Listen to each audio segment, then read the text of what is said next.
The first step to this plan is to create a site engineering map that is built by following 3 basic steps. First, identify your job site. Second, map out key priorities. And third, establish an agreement of expectations with your client. The first order of business is to identify your job site by defining site details and expectations on a site map. Start by touring every job site in person to prioritize the areas of plowing importance. Primary drive lanes and emergency areas should be identified and prioritized. Determine best areas for temporary snow piles, which can save time during a snowstorm. You will also want to identify specialty areas that require special attention. These areas might include loading docks, dumpsters, epoxy pads, and other areas that might require a special piece of equipment like a broom. In the second step, we look at transferring the information to a site map.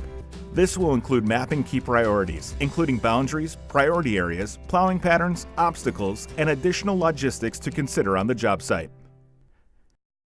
A good way to plan safe plowing operations is to include arrows on your site map that indicate the most effective and safe directions to push the snow for your client and other operators. Additionally, the arrows show where snow should be piled and stored efficiently and safely. Once you have a clear map, you should make sure everything on your map is agreed to by your customer.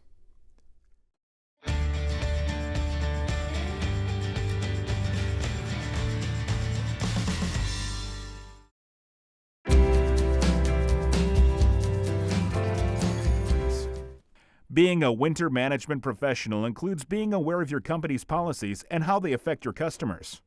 It's essential to be available when you're needed. Plowing snow frequently involves working in extremely cold temperatures. Even though you will be in a warm truck most of the time, it is important for you to have insulated boots, warm socks, thermal wear, headgear, and snug-fitting gloves for those times when you will need to leave the cab. Each vehicle should carry safety equipment in the event of an emergency.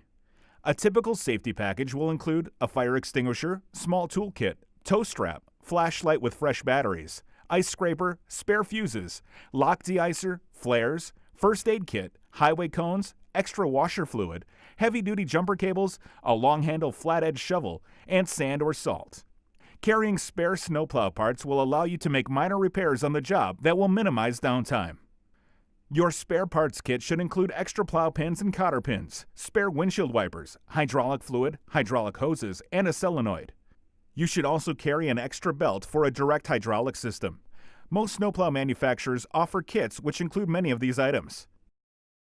The most important tool you can have on any job site is your own skill and knowledge. Get to know your equipment before it's time to plow by reading the Snowplow Owner's Manual and getting the proper training.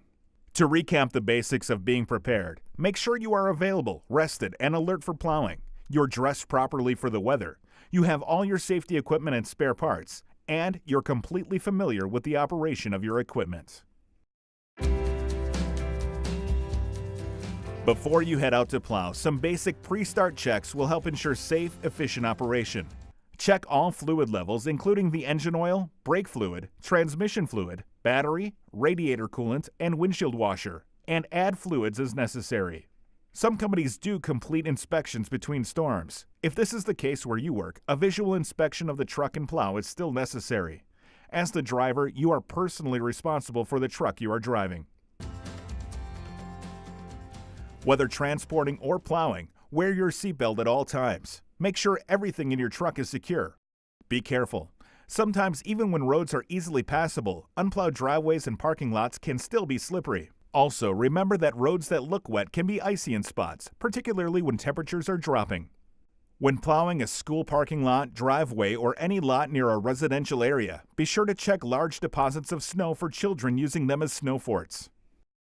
Speed is not as important as efficiency and safety. While plowing, never exceed the speed set by your company, generally 10 miles per hour or less. When reversing the truck, always turn your head to see what's behind you and check your blind spots.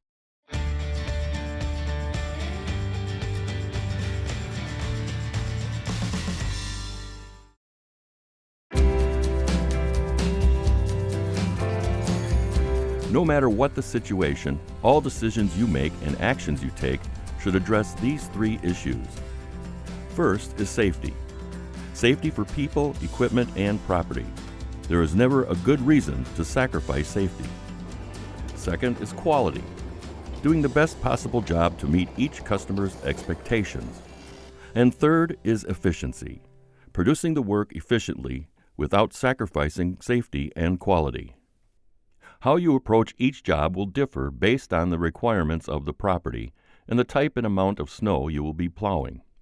Your objective is to leave a clean lot in as few passes as possible.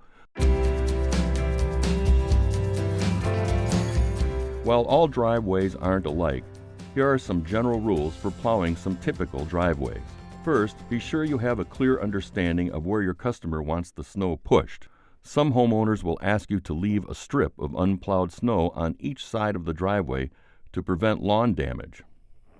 One common method for driveways, 3 or more car lengths long, is to drive all the way in, lower the blade, and begin back dragging, pulling the snow approximately 2 car lengths back, repeating the process along the full width of the driveway.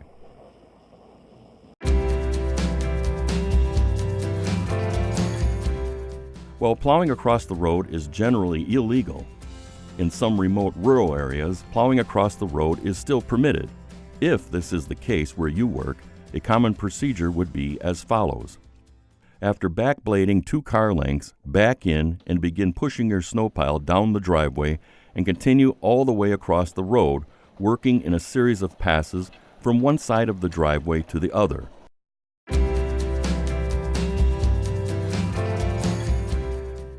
The fact that small parking lots are small makes the snow pile location all the more important. Again, your job log should specify the customer's preference. If you have more than one option, keep wind direction and drain locations in mind. In some circumstances, the customer may have you stockpile the snow for removal to a remote location.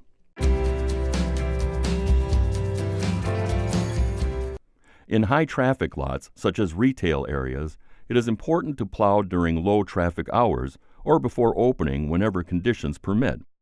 In certain circumstances, with your customers and your supervisor's approval, you can use cones or a ridge of snow to block the driveway. If it's a grocery store lot, shopping cart racks will need to be cleared by hand. Don't push the racks with the plow. This will damage the racks and the truck.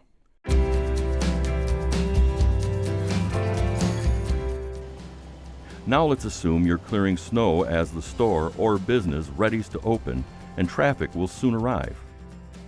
As always, it's safety first. Traffic will be increasing as the store readies to open. Now it's even more critical to know your customers' special requirements.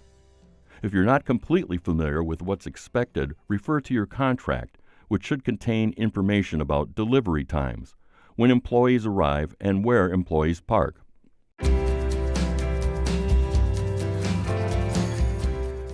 Now, let's assume a daytime snow event occurred during peak hours of retail operation.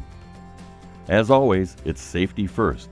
With slippery conditions, constant traffic, and pedestrians, you must be on constant lookout. Use extreme caution. Parking lots need to be serviced often during heavy snowstorms. Pay extra attention to entrances, front walks, and main travel lanes. Use your warning lights and always be on the lookout for vehicle and pedestrian traffic. Remember, just because your strobe lights are on doesn't mean you have unlimited right-of-way. If you're plowing a parking lot where there's continuously moving traffic, use extreme caution. Remember, in traffic situations, you want to push smaller amounts so you don't get stopped with a big load and can't get going again. Keep in mind that during an ongoing snow event, you may have to re-clear each area several times